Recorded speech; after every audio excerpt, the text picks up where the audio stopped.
Саламатсыздар ма, құрметті оқырмандар? Кезекті сабағымыздың тақырыбы журнал беттерін нөмірлеу. Бұл тақырыптың есептері ұлттық бірыңғай тестілеуде математикалық сауаттылық пәнінен өте жиі кездеседі. Сондықтан осы тақырыпқа қатысты бір есепті талдаймыз. Соңына дейін қараңыздар. Мен алдымен дербес жағдайдағы сандық мәндерге қатысты есеп шешетін боламын. Ең соңында жалпы формуласын беремін. Есеп өте оңай есептер санатынан. Сонымен есептің шарты: бір журналдың ортасынан алынған екі беттің сол жағында 8-ші бет, оң жағында 79-ші бет деп жазылған журнал неше беттен тұратынын анықтаңыз. Есептің шартын тағы бір рет қайталап шығыңыздар.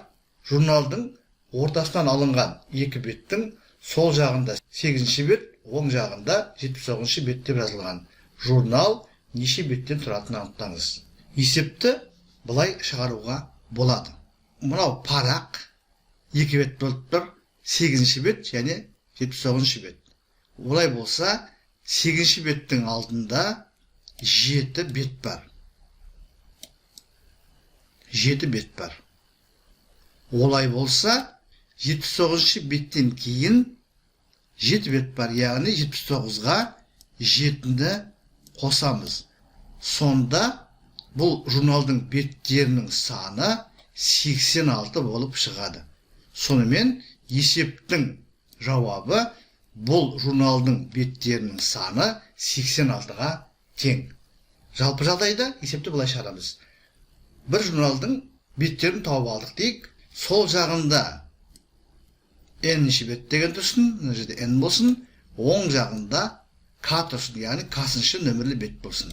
Осы журналдың беттерінің саны қанша деген сұрақ. Енді қараңыздар, n-ші бет сол жағында тұр. Олай болса, оның алдында n-1 бет бар. Олай болса, k-дан кейінде n-1 бет болу керек. Олай болса, k плюс n-1 бет бар деген сөз барлығы. Яғни, егер журналдың екі беті белгілі болса, яғни алынған парақтың сол жағында n, оң жағында k деген беттің нөмір тұратын болса, онда бұл журналдың беттерінің санын табу үшін n менен k-ны қосып, одан бірді азайтамыз. Міне мынау дайын формуласы. Яғни, біз тауып алған беттегі көрініп тұрған екі нөмірді қосып, яғни екі санды қосып, одан бірді азайтамыз. Біздің қарастырып отырған жағдайымызда 8-ге 79-ді қосып, бірді азайтамыз. 79-ға 8-ді қоссақ 87, бірді азайтсақ 86.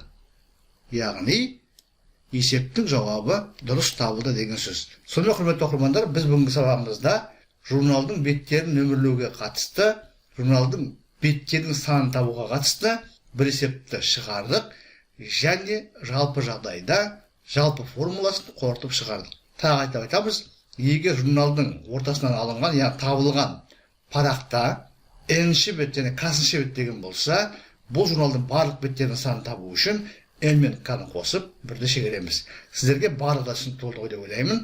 Лайк қойды ұмытпаңыздар. Зейін қойып тыңдағандарыңыз үшін көп рахмет. Келесі кездескенше.